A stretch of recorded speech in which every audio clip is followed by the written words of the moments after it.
something tonight I think is interesting and a little bit challenging.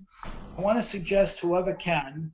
I know some of you jot things down, but even for those who don't, if you wouldn't mind, just have a pencil and paper around, or because we're gonna go to a point where I'm gonna ask you to jot a few things down and for us to share. Okay, we'll just get rid of. Anybody have noise behind them? Okay. All right. Great. Okay. All right. So if you could please have pencils and paper. So we're going to talk about a portion of a book tonight that I actually recommended to a few of you. It's called "If You Were God" by Aryeh Kaplan. A little tiny book. The whole book is 80 pages, a little bit less. It's actually 3 essays that he wrote that I think are very important to talk about, at least some of the key points of the essays now during the Omer. And I want to present them to you in a way that I think is interesting, a little bit challenging, and with God's help will be inspiring, educational, and growth oriented. So first of all, just quick background on Aryeh Kaplan. Many of you have heard of him. He studied in the traditional yeshivot, both in here and in Israel, for a number of years. Then got a college degree, a master's degree in physics. He was actually one of the most recognized scholars, thinkers in terms of the world of physics in New York City. He's noted for that. Between the ages of 36 and 48, he wrote 47 books.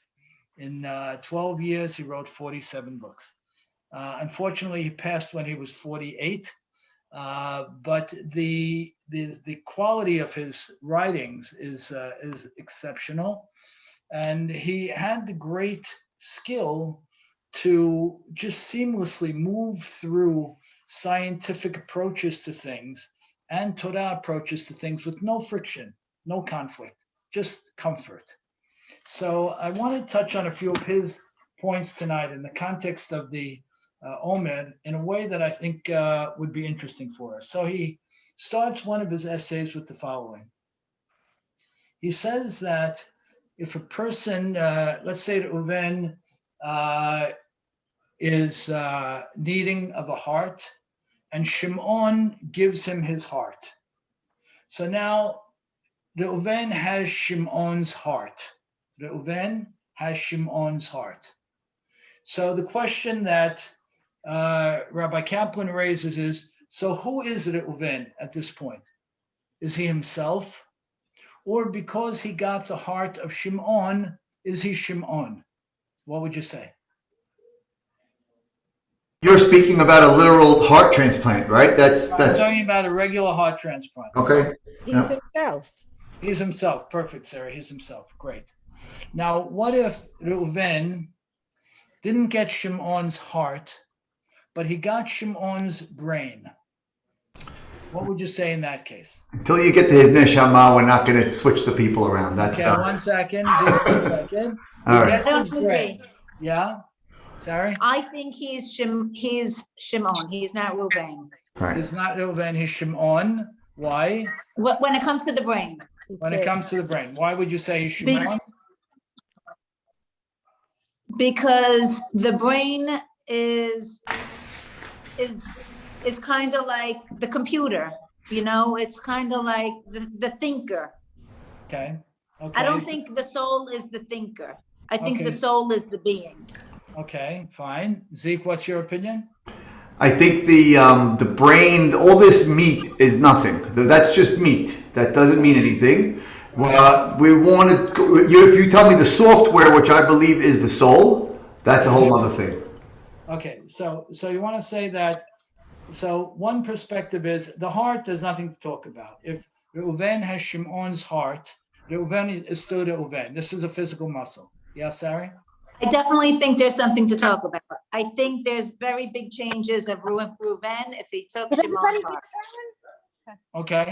Okay. Does he become the other guy, or does it change? We don't know what it is. There's a transformation, whether or not Wait a it's second, a wait a complete second. transformation, but there is a transformation. My uncle had a heart transplant with a 14-year-old girl or something like that. He's not a 14-year-old girl.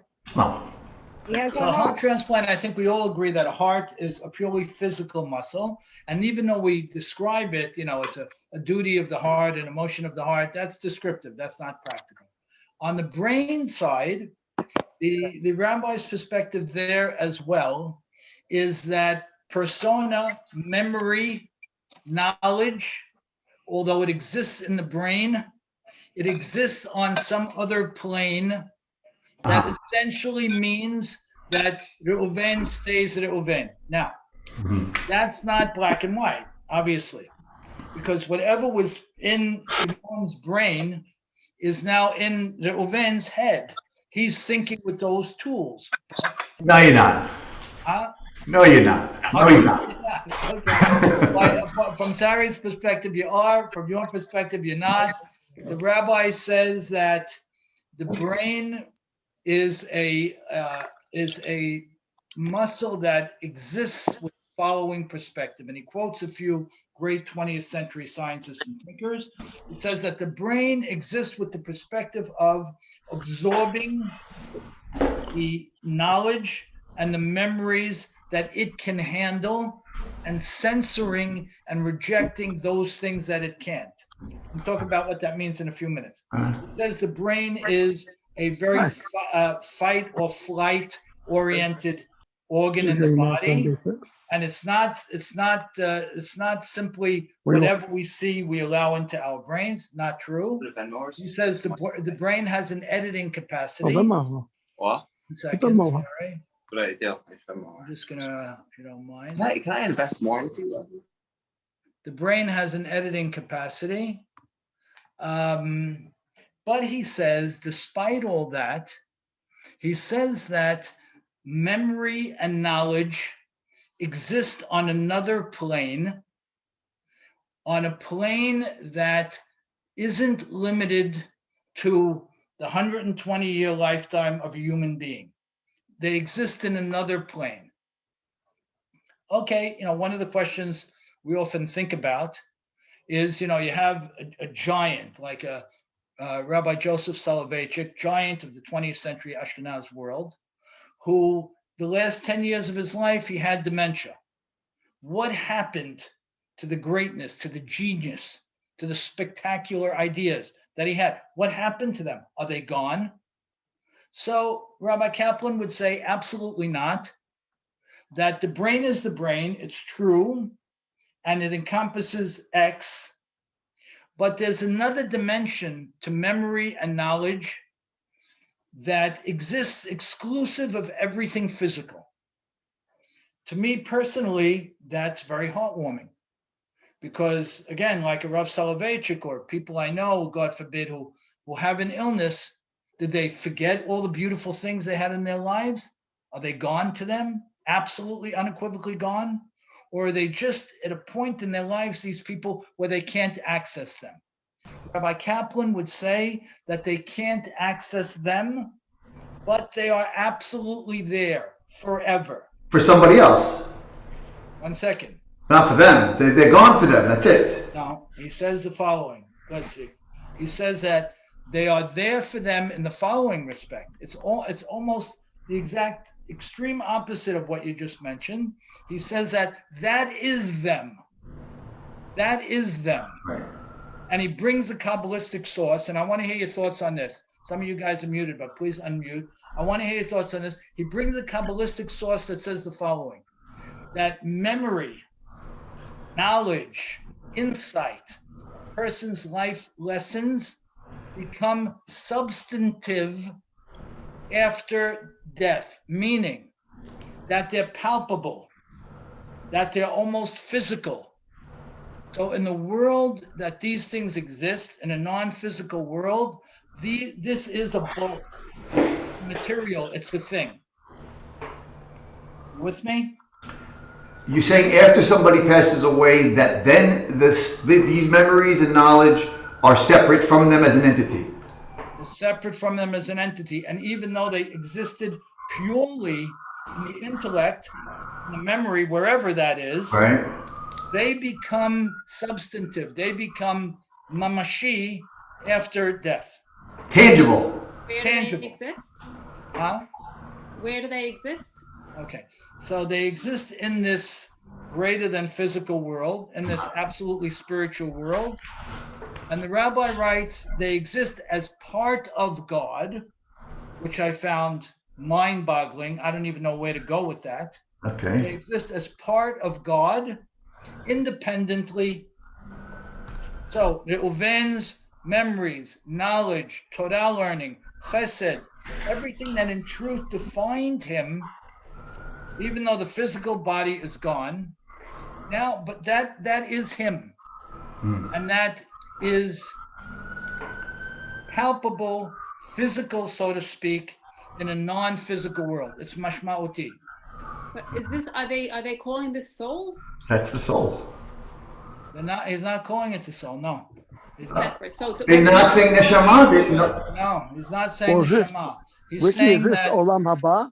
Are we talking about? Yeah. Hey, Joe. That's what I was gonna ask. He's saying that in Olam Haba, what is the person?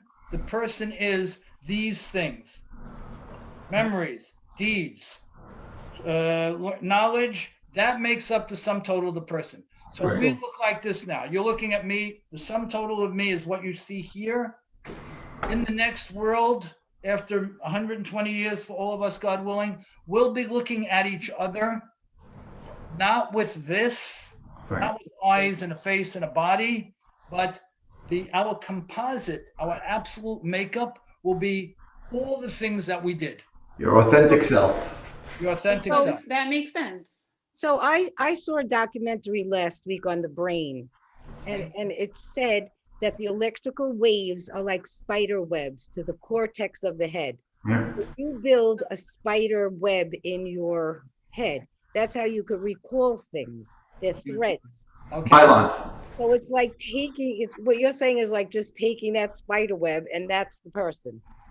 So, and then the rabbi goes and he says, well, how does one relate to the other? Very interesting. What do you mean? Reuven was a living person. Hey, Erwin, Reuven was a living person, right? Now Right. the person is not here anymore after 120 years. This composite of his memories, deeds, knowledge, all of that is him now. That's him. Right. You with me, Zeke? Gotcha. What does that mean? He says the him, the knowledge, this, that, will look at the body decomposing. Ad kedei kach. I'm stuck on the thing that you said about they went back to Hashem. Are they back to Hashem, or are we circulating amongst each other's selves? We're in this zone. We're in a purely spiritual zone where we're as close as we can possibly be to God. Oh, so it's not return the book to the library where we're still separate from Hashem.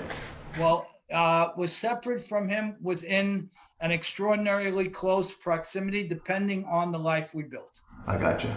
Okay, so what do we got? So he said like this: heart transfer, person stays the same. I'm recapping for you, Erwin. Heart transfer, person stays the same. Brain transfer, we have a question.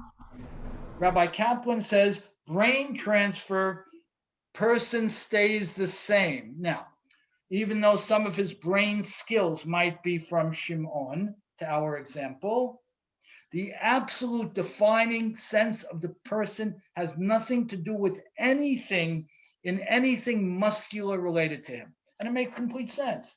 It's purely spiritual. That purely spiritual thing exists as part of God, which is a gigantic chidush. As I said, I don't know how to approach that, but it's a gigantic, beautiful idea that we all then exist in our truest selves, which is based on our expression as part of God and separate, defined. Okay?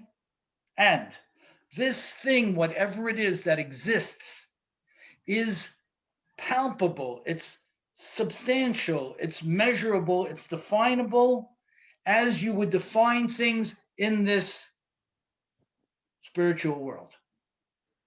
Okay? Okay. Now, step 2, drop down.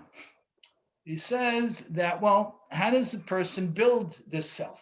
He says, well, God created the world with absolute good. Why do we say he created the world with absolute good? Because there's no other reason for him to create it, because God doesn't need anything, doesn't want anything. So the only thing he could do is do something out of good. Fine. And he says, what's God's greatest good? The fact that he gave the human being the ability to connect to him. God's greatest good is moving away the barriers and allowing a human being to connect. Yes, Sari.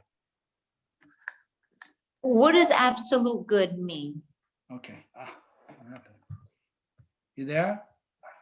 I'm here. Sorry, 1 second. I don't see the screen.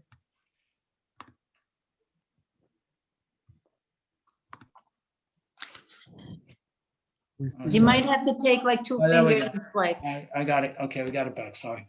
Can you guys see me? Yes. Okay, great. Absolute good means that, okay, you know what? I'm going to answer your question in a second. Hold that 1 second, okay? So, and what's the primary expression of the absolute good? The fact that HaKadosh Baruch Hu allows us to connect to him directly. Okay, now, in order for any of this to mean anything, we talked about this in other contexts, in order for any of this to mean anything, then man has to have absolute free choice, which we talked about, right? Which would mean he could also do other than good. And he has to have the ability to choose freely in an absolutely free environment. Meaning, if a person has free choice in a prison, then he's not free. So he might have free choice, but he's in a prison. So what did that do? Didn't do anything, right? So HaKadosh Baruch Hu not only enables free choice, he enables free choice in an environment of freedom. Okay, so far so. A, there's an eternal us. Memory, knowledge, that defines us. It's palpable in the next life. Drop down. What is God setting us up with? A world of absolute good. Doesn't mean there's no evil. We'll talk about why in a minute, just briefly, because we've spoken about this before. But a world of absolute good. And what is the absolute good? That HaKadosh Baruch Hu lets us get as close to him as we want to get. Now, I think that's a head trip. As close to him as we want to get. In other words, there is no barrier to stop a person from getting close to God. What do you say about that? I say, Ricky, that the bad are the guardrails, no? What's that? The bad are the guardrails. What's the guardrails?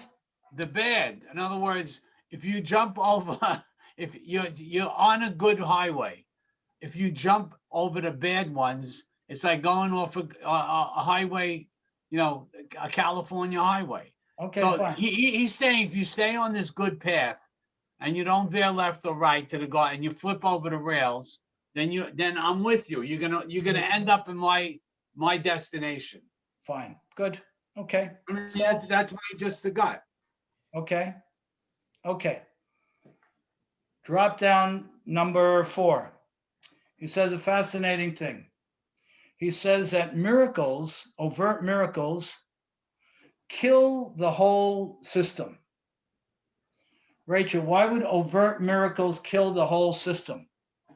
God is absolute good, connecting to man, absolute good. Man's thoughts, knowledge, that define him ultimately. No barrier to the connection to God, but miracles is a problem. Why? Because it proves it. It takes out your free choice.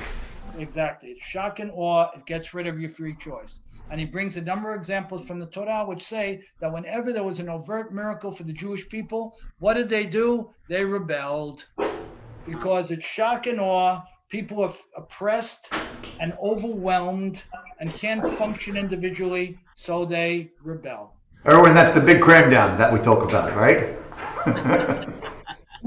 So there's one other fascinating thing. But I'm a little Isn't a miracle a gift, Ricky? So why is it bad? And it's not bad. So he's saying it's not good. Why? Because he talks about the miracle of Mount Har Sinai, for example, right? Standing at Mount Sinai, or the splitting of the sea.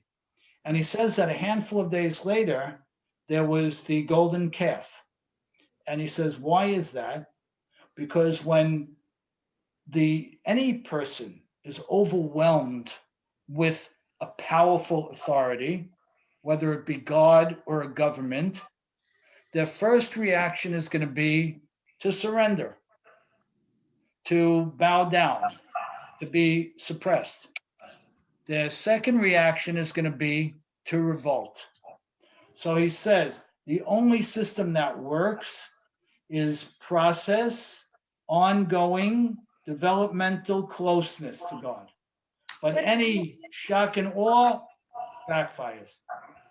Yes, Sarah? It sounds like a person has to do his own free choice and his own destiny. And when somebody else comes along and does it, it doesn't mean anything to them. So of course they're going to rebel. They're not going to take it as personal as if they did it themselves. Fine, perfect, good, good. You're saying that, Journey. Huh? What's that? are you saying that we can't have the capacity as people to appreciate a miracle and not feel that that's leveraged us into doing something that we wouldn't normally do? So we can appreciate a more subtle miracle. An overbearing miracle, his perspective, and I think it really makes great sense when you think of it historically, yields a sense of subservience, then yields a sense of rebellion. So we're impressed like a parlor trick. We're saying, okay, fine, I'm submitting. I can't do anything else in the moment. Right. I can't do anything else in the moment, and over time, I want to blow out. Takes away your power. Right. It takes your power away. Takes your power away. So in the beginning, you're awed by it, and over time, you're angry about it. So he says that will never define man's relationship with God. Well, maybe you're not angry about it, but maybe you're just not sure internally why you decided to go in a certain direction, and you feel like you were duped.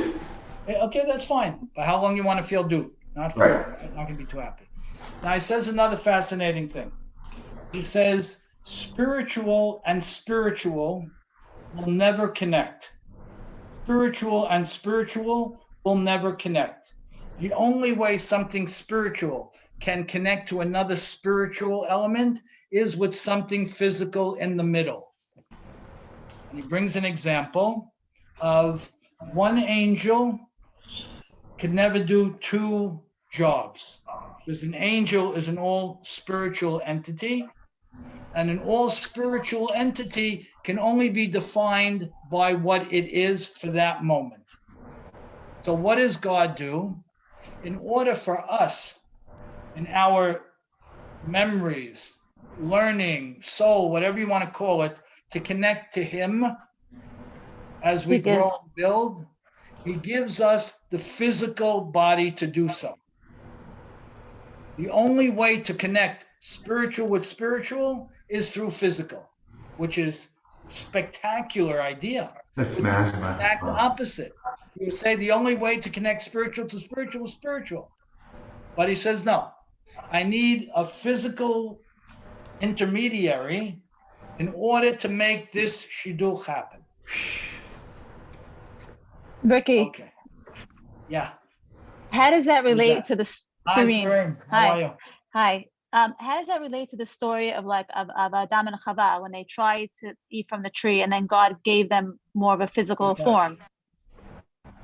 It's a fantastic question. Let me tell you what he does with that. He says that's a good question. He says the following. He says when man was created, man's intellect was in check by his morality. Man's intellect and morality were blockers one of the other.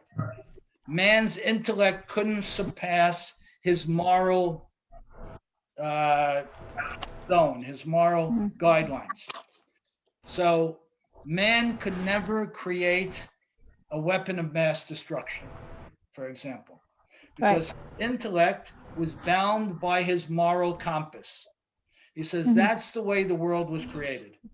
He says when Adam and Hava eat from the Etz HaDa'at, from the tree of knowledge, the Mhm. intellect grabs a higher hand over the person's moral self and can now do immoral things.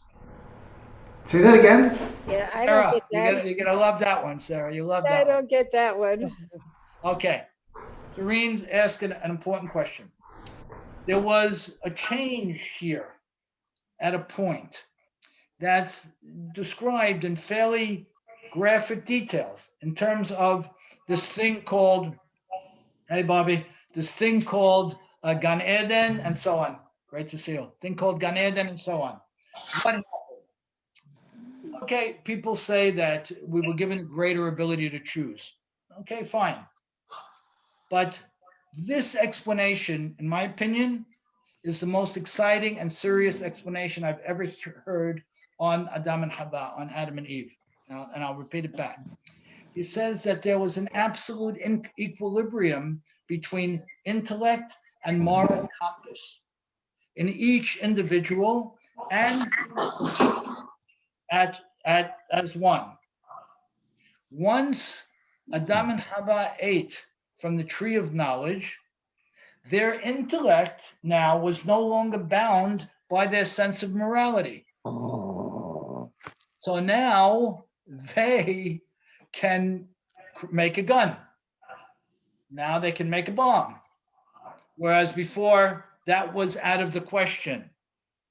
And the rabbi says, and now mankind is spending the rest of his days until the time of Mashiach to learn how to morally manage his intellect. Ricky, don't they always also say that Adam had his physical part attributes of him and his mental, spiritual so in check also, that they was on the same par with each other, so that's why everything was okay, and then when he ate from the tree, that also came off kilter? So it's interesting to think about that part, because we say that Adam and Hava weren't constricted by their physical bodies. In other Right. words, they had this unique opportunity to check in and check out of their Right. physical bodies. And once this thing happened in Gan Eden, that ended. Right.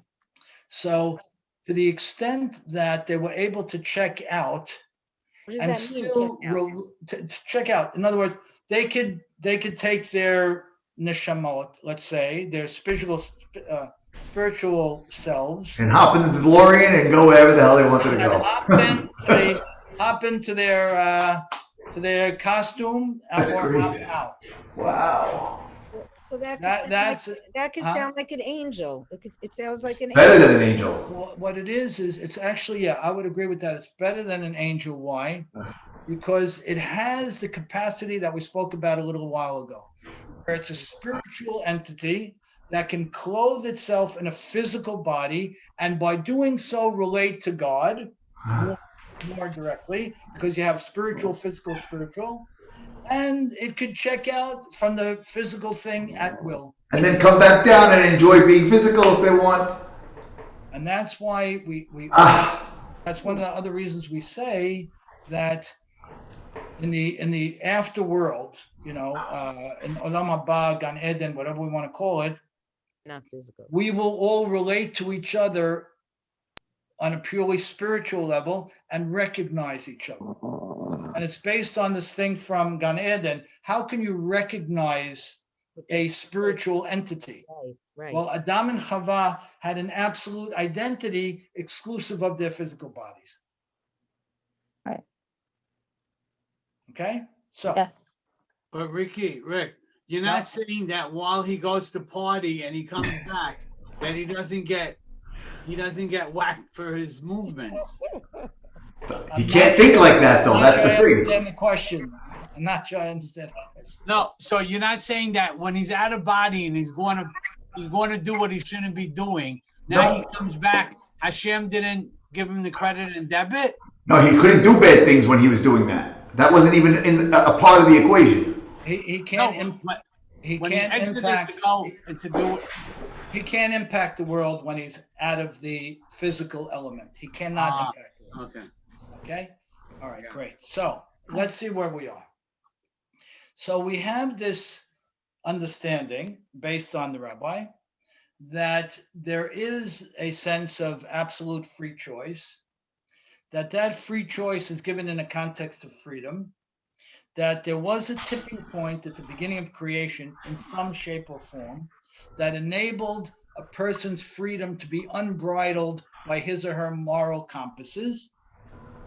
But with all that, a person still has the capacity, because he or she is in a physical body, to relate to HaKadosh Baruch Hu, to a point where he or she will create their eternal DNA based on actions, deeds, and knowledge. And that becomes something of its own that exists inside of God with a definition. This is Reuven, this is Shimon, this is Levi, and exists independently. Now, Ricky? yeah, Bobby, Yeah, I'm sorry, I came in a little late. Which rabbi are we studying? this is Aryeh Kaplan. What is it, a specific book? Yes, If You Were God by Aryeh Kaplan. Okay, thank you. Great. So now the question. Now is here where I wanted to challenge you guys. So that was all the warm up, right? This is the question. If you were advising the following person, let's create the following scenario. Harry stuff. Someone was. That's our, Sorry? Oh. Someone was notified after a very good and successful life that he would be moved to the eternal world in 6 days. No illness, no pain. A chariot would come down, like came down for Eliyahu, and would take him up to this purely spiritual world where, as we said, his DNA, his absolute identity is what we said. Memories, learning, so on.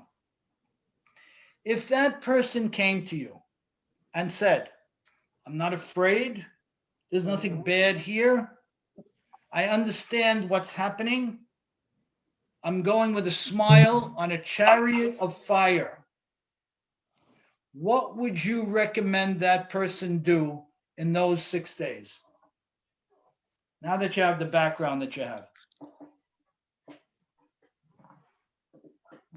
Do a lot of mitzvot so you can get a good seat upstairs, man. I mean, that's it, because you're not going to miss anything else.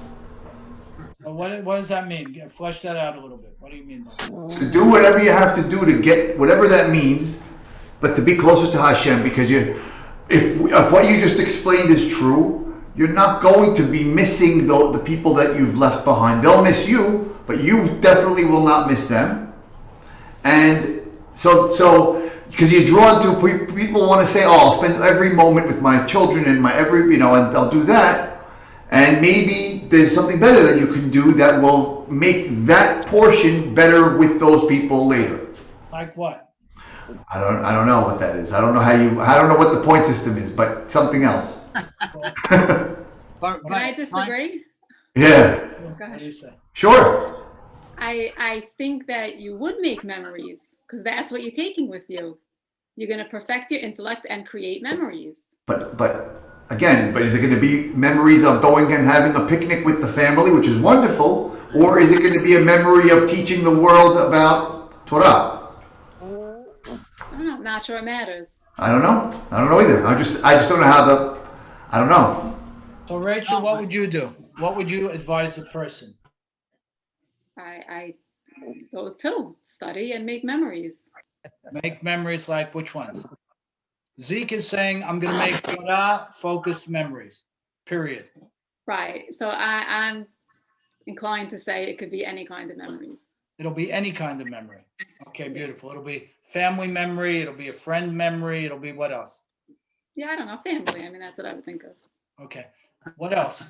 Who else has a suggestion? I would say to, I guess, use what physical part of you that you have, because that's the part that's going to be gone when you go, when you die. Like you saying, So use your brain, use it use to your do. heart.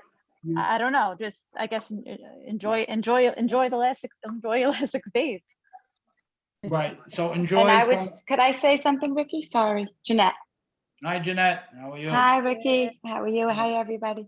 I would say people remember actions that you've done. Like, not people, like you want to leave with an impact that you left here, So what like would a you advise the change, a person? change. Jeanette, what would Maybe you it- advise the person for their last 6 days? I would advise them to do something that they would like to. I'm thinking like they want to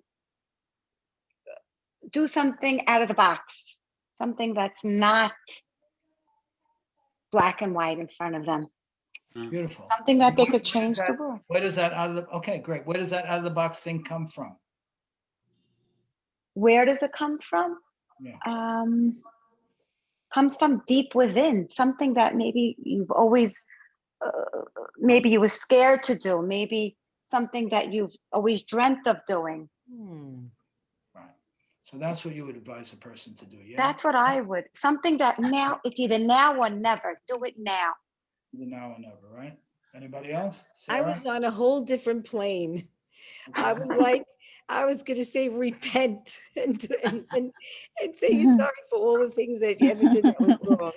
No, but Ricky, that I think that the truth, like Zeke said, what are you gonna do if God's sending the chariots? You maxed out. In other words, it's a free pass. No, those 6 days. No free pay, no, not No? free pay. 6 days is 6 days.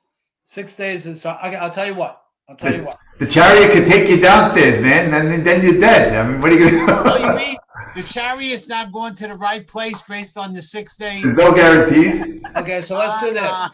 Let's do this. I'm going to show you my notes because I anticipated that question. For those who can't work with the 6 days, what would you tell the person if they said they have 6 years? The chariot is parked down the block. Right. The driver is there. The fire thing didn't start yet. But where's it going? It's going to another world. Now, you don't have 6 days. Yeah, 6 years. Person that has Good idea. 6 years. Now what, Bobby? Now what?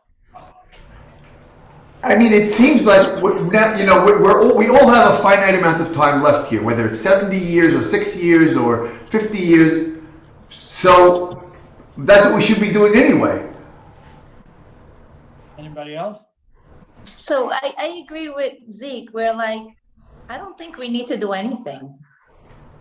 You know, like to prepare for death. Like, I think we should be doing what we're doing now. Okay, so if someone came to you and told you he or she had 6 days or 6 years, you would say, do what you're doing, do your thing. Yeah. But I also have a very hard time not just hanging out with my kids and my wife for 6 days. I mean, that would be my go-to. So I don't know. It's hard. I mean, I don't know. Would you leave a note? No, you left the note. What's the note? The note is your life. That's the note. Well, you could We're say, not big on notes in I'm Judaism. satisfied. You know, What's you can that? say a note, just that you're satisfied and, just to ease people around you, to ease. But I'm not talking about it from that perspective. I'm talking about it from the perspective of, and now I'm gonna go back one step, and I'm gonna put it into the absolute box that I want you to think about. So we have this very curious experience called the Omer, which we're living through now, where we claim to be moving up to a point where we're going to accept the Torah again. Now, none of us are kids on this class. We've accepted the Torah many, many times. So what am I doing? What am I counting? For what? What's the deal here? we're supposed to be counting up, right? The rabbis go back and forth on why we counted all from Pesach to Shavuot, why we count up and not count down, right? You're counting down to get to an end point. And the basic perspective is that we are moving up to accept the Torah again.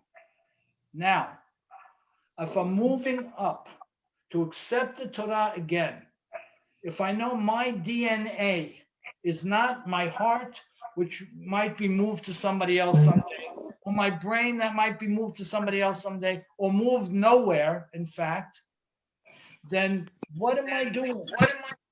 Where am I? What's the point here of the Omer? Why have this experience again? We all count every night. What are we doing? What's the purpose? So you could say, as some people said, look, it is what it is. It's year number whatever, and I'm going to Shavuot again. You could say, wait a second, spiritual can only connect to spiritual to physical. Wait a second, what I build, my knowledge, my sensitivity, my giving, my, as Jeanette said, my exceptional action, that is me, that defines me. So maybe the time of the Omer is to think about all of the above and say, am I accepting the Torah on a higher level than I did last year? And if so, why and how? Why? What did I do?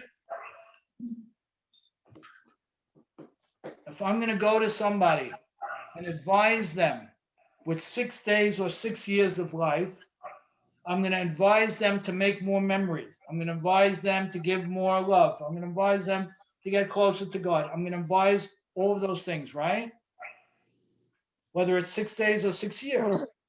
But I know for me, I was up in the middle of the night a couple of nights ago, when I heard about something going on in the community, and I was so hurt and I was so angry to hear about it. I got out of bed, and Jamie asked me, what's going on? I said, I gotta just sit and learn. It was 11 o'clock at night. At 2:30 in the morning, I felt very different.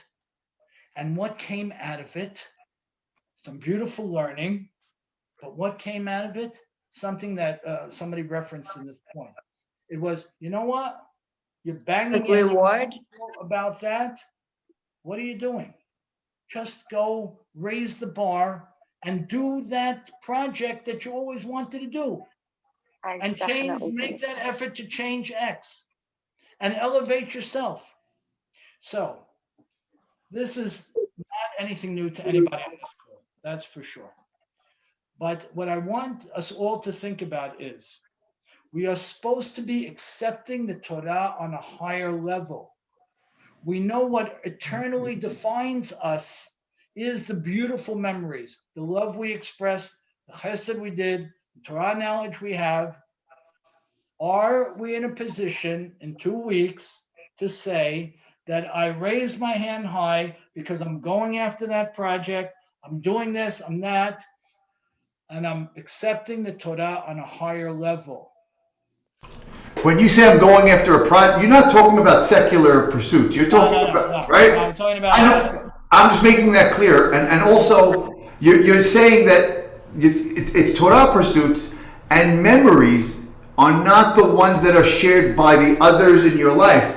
Your memories, your retention is what's important, right? But I agree with Rachel completely. A big part of this is what we share with the people we love. No. Well, I thought the question was to serve you in the next phase. How is that serving me? When I express love to another person, right? That's serving me in the next phase. How though? I agree with you. Okay, so let's talk about that for a minute. We have two criteria of love in Judaism. We have ahava she'tluya b'davar and ahava she'ena tluya b'davar. What's the difference? I have no idea. Okay, so this is very important, Zeke. What's the difference? Ahava, go ahead, Serena. I think it's love that's like contingent on something, and love that just doesn't depend on anything. So give me an example of each. Give me an example of each. Ahava shetluya badavar is what? I love you as long as you're cooking dinner for me. Good. And what's ahava she'ena tluya badavar is what? I love you no matter what you do. Unconditional, Huh? unconditional love. It's Unconditional love, Right, good. like we tell our children, we love you unconditionally. Very Call good. me anytime, anywhere. If you're in trouble and you're scared, don't worry, call us. Right, very I good. think my dog loves me unconditionally. That's it? That's That's it? what dogs Done? do. Unconditionally. So one of the beautiful measuring sticks that we can think about as we're going to this higher level is, in how many areas of my life have I moved from conditional love to unconditional love? In how many areas of my life? That's a barometer in Judaism. In how many areas of my life have I moved from conditional to unconditional? Most of us have a conditional love for God. It's conditional. It's not open. It's not absolutely open. It's not absolutely accepting. It's conditional. So part of the process is moving to a less conditional love of God. Part of the process is doing that out of the box chesed effort that at this point doesn't make any sense practically, but a lot of stuff doesn't. So when we put all this together, when we understand that the spiritual connection, that our spirituality and God can only, that connectedness is real in a physical expression. And then we say that we're accepting the Torah again, which really makes not a lot of sense because we never rejected it. But it's a call to action saying, who am I when I accept the Torah this time? But every year you grow older and wiser. And Do we grow older and wiser every year? I think so. I mean, Just because? no, you have to work at it. I mean, that's part of our Judaism, work at it. Right. So I mean, from a 3-year-old accepting the Torah and a 30-year-old accepting the Torah, there's a difference. You hope. Go to Hashem, we should every year bring with us new ideas and, Okay. new ways. And So can we all say that we're ready to do that? That we can No. stand before our Kadosh Baruch Hu in 2 weeks on Shavuot and say, I'm at a different level this year. I'm accepting the Torah with a different list of memories, of achievements, of learning, of all of the above. That's what we want to be doing. Zari, what do you say? I don't know. I don't know what I think. I saw the I don't know look on your face. That's why I asked you. Vicky, how much does the fear factor play in the Zero. process? Zero. Really? Zero. That's why I gave you the example. A person has 6 days or 6 years, and he's going on a beautiful chariot of gold, lifted through the air with fire, like Eliyahu was. There's nothing fearful or sad here. There's only celebration. Wow. So what would you tell the person? Whatever you would tell the person, obviously, we want to be telling us. We want to be telling us. I want to be able to say when I accept the Torah in 2 weeks that I'm a new kli, that I'm a new vessel, that I'm better, that I'm smarter, that I'm more sensitive. That's what I want to be able to do. That's the advice I would give to the guy, isn't it? Isn't that the advice? But you're not giving the specific thing to do. You're saying, what does it mean to you, right? What does it mean to me? Or is there a universal definition? I don't think that's a universal definition, right? The Uven is an Uven, Shimon is Shimon. So I think as put it together, I think it goes as follows. A, we learned some important ideas tonight. First, that HaKadosh Baruch Hu created the world with an absolute sense of good. How do we know that? Because God didn't need anything. And the only purpose to create would be to create something like him, which is absolute good. How does he enable that to happen? Through a spiritual plane. But what do you mean? Is the world absolutely good? No. Why not? Well, people have free choice that they can exercise freely.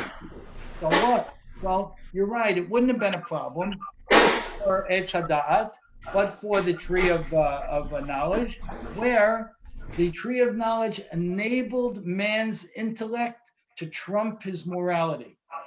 And Rabbi Kaplan says, once that happened, man was capable of doing certain things that he couldn't have possibly done otherwise because his morality would have been in check. And we're going to spend the rest of time till the time of Mashiach to bring morality in check with the intellect. When you put it all together, can you transplant a heart? Yes. Can you transplant a brain? Yes.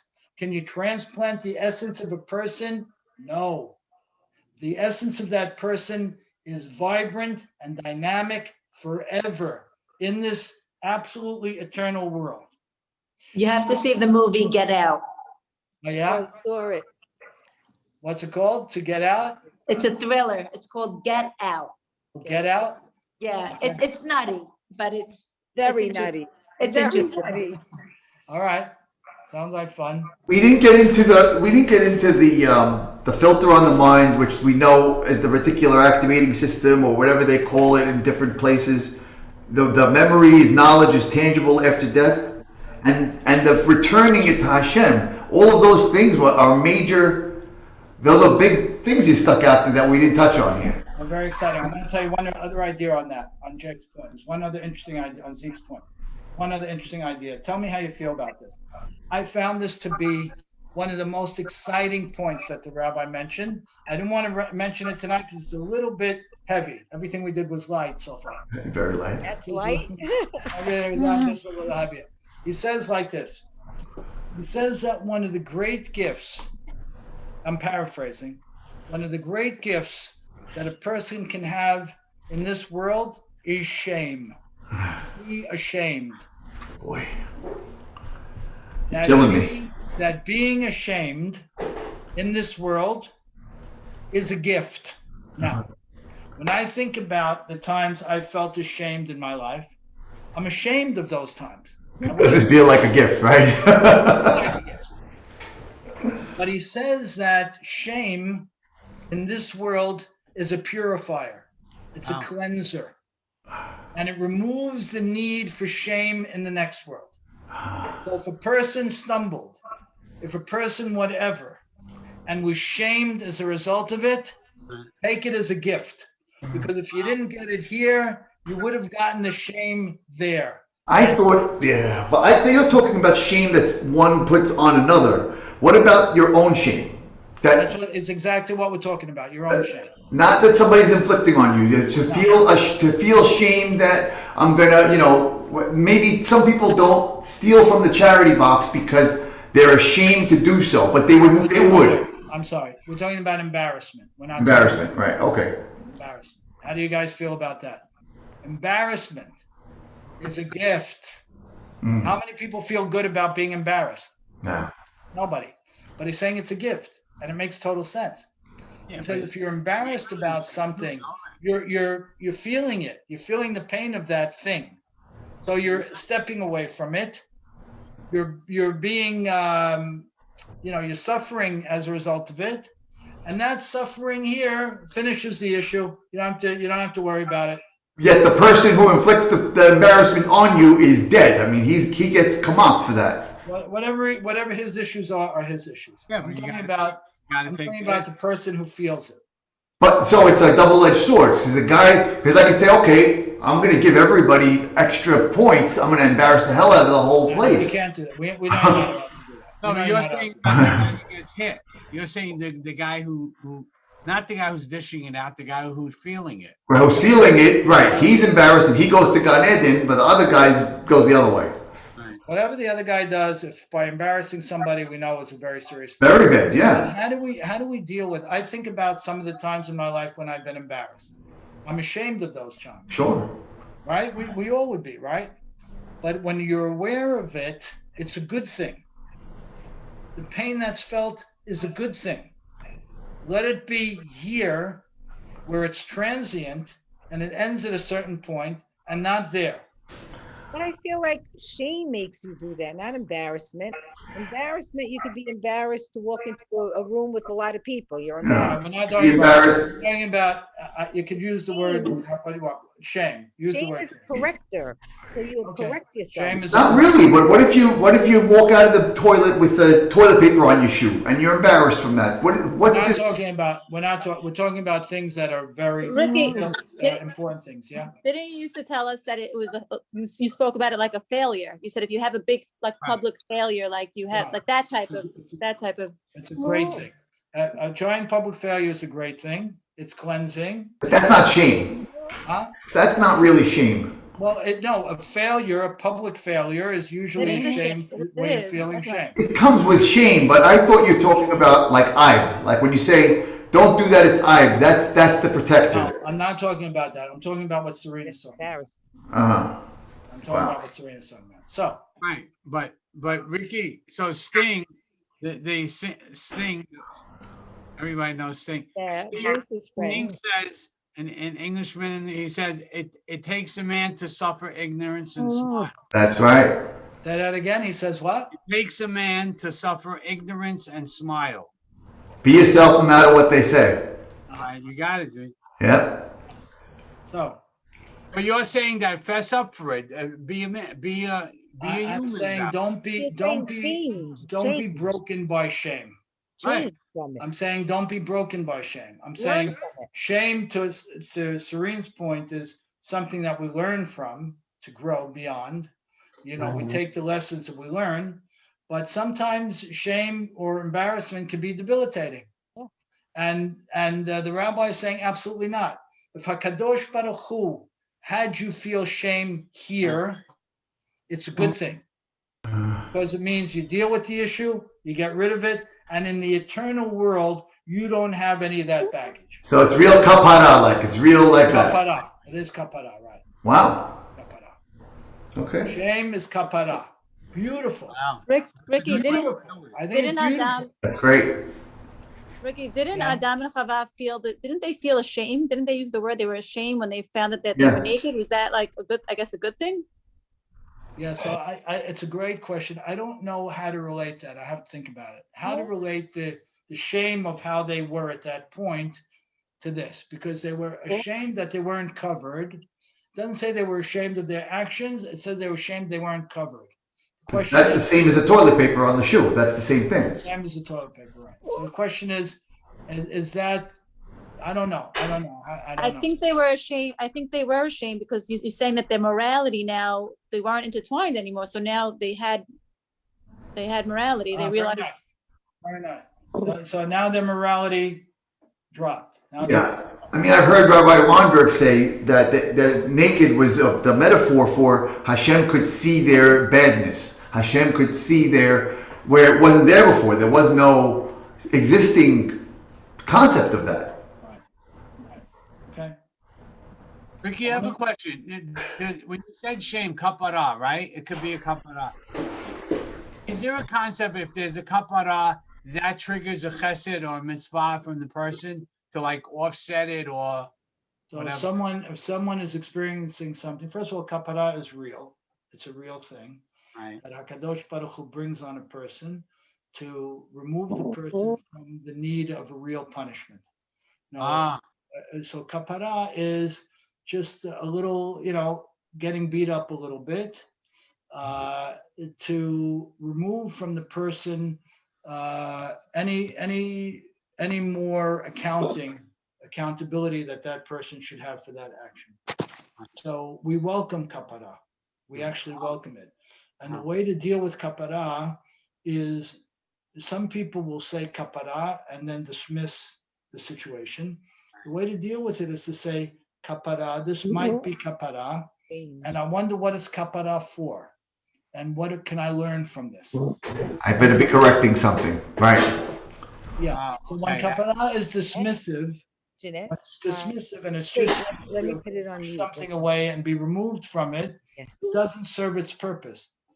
Rabbi Soloveitchik writes a lot about the concept of kapara, and it has a very important role in our lives, and it's meant to remove from us a more challenging owning up to something, and it should be used in a guilt-free perspective of, okay, I lost this thing, that thing broke, this thing didn't, whatever it might be.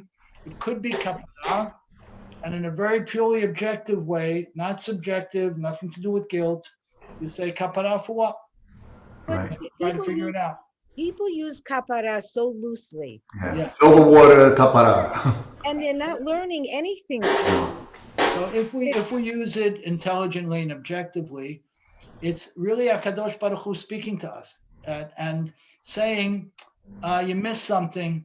You gotta claw But they're back not to this. learning from the actual accountable. They're not holding themselves accountable. For instance, you park your car somewhere that says no parking, and then your car gets towed, and the person says, "Oh, kapara."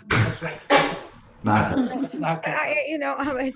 They use it all the time. Right. So you just that's don't see They it. wish. is a very serious thing. We say Yom Kippurim Mechaper, right? The name Kippur is from the word Mechaper, and it means to atone. It means to remove the need for a reckoning, punishment. That's what kapara is. So if kapara it's meant to be a dialogue. It's a conversation to us. Hakadosh Baruch Hu saying, you missed something. I'm gonna tap you on the wrist a little bit. You missed something. Think about it. And again, zero guilt, zero emotion, pure objective reasoning. That's the key. We are Jewish and we're not any other religion. Right. I was just gonna say it sounds like penance, but it can't be that, right? It's not what? Penance. No, we don't have those things. We Right. have an objective confrontation of the issue. Simple. Friendly reminder, friendly reminder. Yeah. But so then wouldn't it make sense that when you feel ashamed about something, it's a step of teshuvah? It is. Maybe a little more than kapara? It is. Yeah, it is. I agree. It is. The shame is mechaper. The shame is in lieu of, getting the parking ticket or whatever it might be. The shame is mechaper. The shame is removes the need for a punishment for let's say if there were a greater punishment, God forbid, the shame removes that. It's an advance on your punishment future. I'm not seeing it like that. I'm seeing it that when you're ashamed of something, you feel bad. You don't want this feeling again. Right. You change. Okay. And that's how it That's propels how you it- forward. Yeah, I think so. I think. Yeah, I think that's, because then you make a change. You're ashamed of what you I like that. And you want to I make want a to change. leave you with one final thing on this.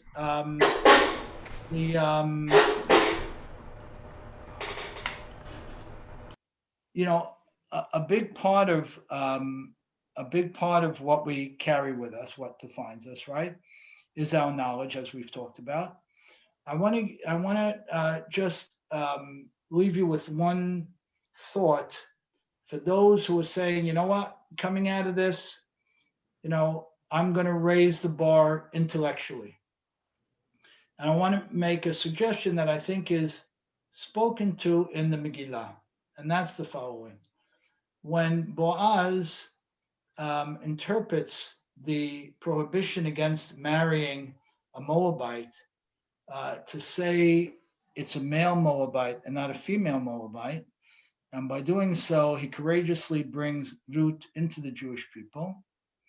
What he's doing is he's expressing what we call Torah Shebe'al Peh, the interpretive law, the part of the law that man deals with, not God.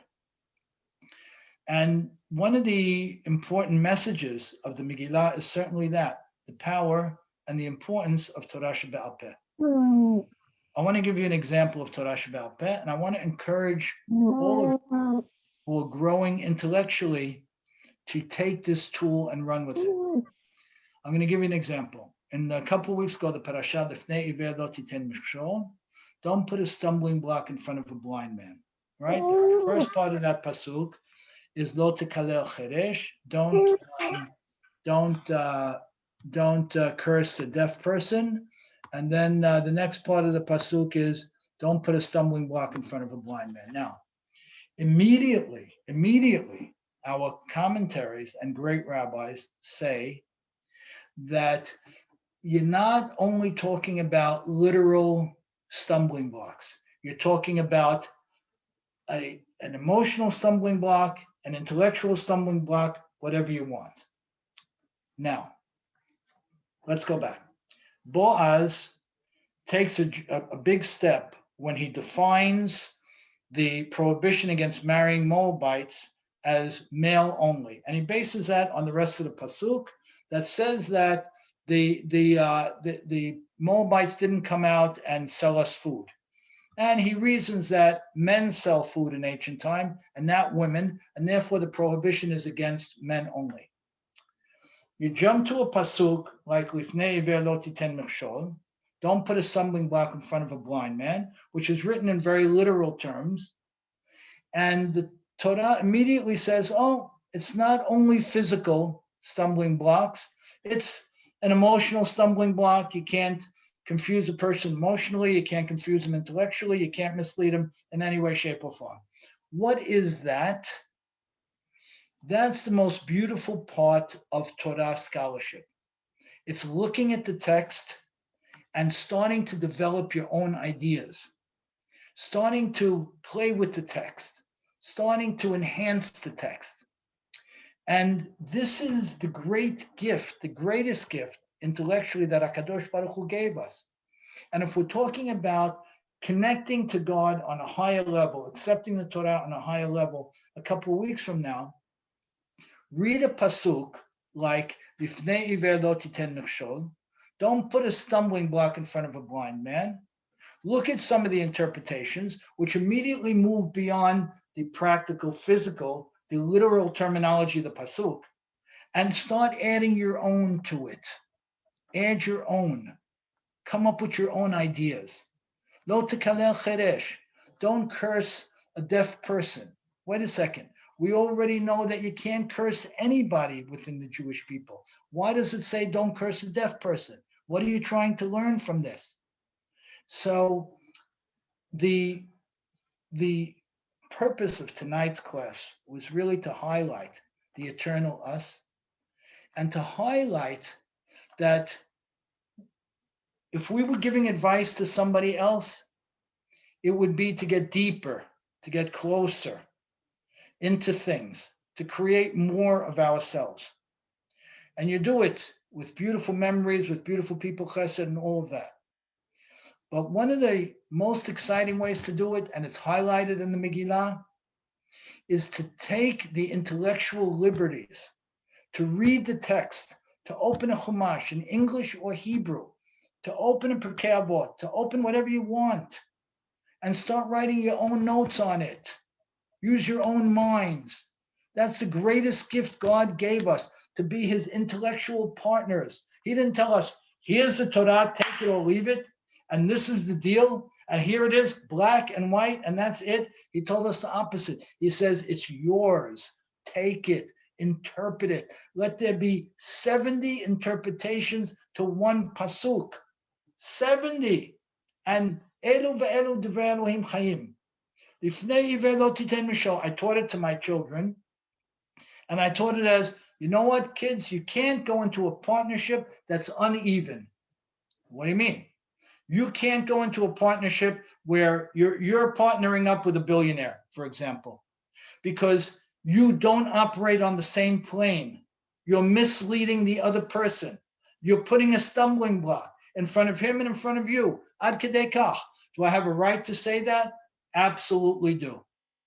Do you have the rights to say that? Absolutely do. So if we were advising someone with 6 days or 6 years, the first thing I would advise them is give more, share more love, for sure. Do that out of the box project that you've been thinking about doing for a while, for sure. Don't be afraid.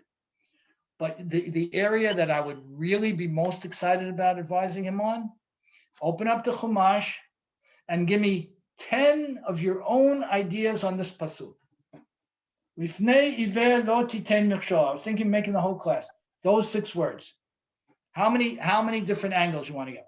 Oh, you can't give a person poor advice. You can't give a person advice where you have an ulterior motive. You can't give a person advice at a point when he or she can't absorb the advice. All of that means you're misleading the person.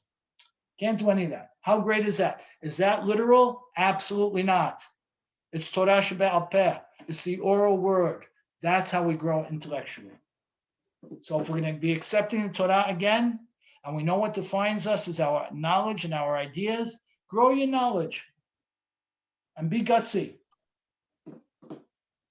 Anybody still with me or what? What do you say? Erwin, paraphrase, Erwin. Come on. You got to have a paraphrase for this. Anyway, that's just Ricky, don't we believe that that existence, the one we're talking about now, the memory or the whatever that is, doesn't it return to improve and improve and improve over and over again? Or is that the neshama separated from this knowledge or whatever you want to call it? Say that again. I understood that there's not reincarnation, but that people revisit, not whatever, your existence, your soul, or your knowledge comes back right after death to not known to anybody, but to do over, until they get it right. Over to keep building. Right, to keep building. So if that's true, if that's back doing building, then what's up there or wherever that is relating to other people's essences? Now, at that point, it's not up there, it's back down here at that point. What? At that point, it's not up there, it's back down here. Well, then that stinks because your family and everybody's up there and you're back down again, right? It happens sometimes. That's why most people want to do it in one shot. Yeah. You gotta go. So, Ricky, you got to go through it. So basically, my strategy is that he brought us here and he's taking us out. And that's the deal. Well, let him take me out. Let him take me out. You want to, Ricky? You're going on the chariot for sure. Yeah, they're going. I hope we're all going on the chariot. Yeah, with a big smile. One great rabbi, and we'll close with this. One great rabbi is quoted as looking forward to the point where he could remove the physical body and just have that absolute open intellectual connectedness to HaKadosh Baruch Hu. That's crazy. I disagree with that. You know why? Why? In my small opinion, I disagree with that because when you read a Torah book now, you're connecting to HaKadosh Baruch Hu directly with the physical body. You don't need to get rid of it. When you're sitting and learning a book and you're not reading it, you're immersing in it, you're fighting with it, you're putting your own ideas to it, you're talking to God directly through your physical body because spiritual, physical, spiritual, like we said, doesn't get much better than that. Maybe it's better, but it's pretty spectacular. Love it. Let's go for that. Buy more books, challenge yourselves. Read, fight with the words. Don't be afraid. Everybody knows a ton. The big argument between Shammai and Hillel won. Beit Hillel won. Beit Shammai said that the Torah's Batei Midrash, the yeshivas, the Torah sanctuaries are only for the super scholars. Beit Hillel said the absolute opposite. That's the opposite of the Torah perspective. And he opened the doors, he flung the doors wide open, which is exactly the way it should be.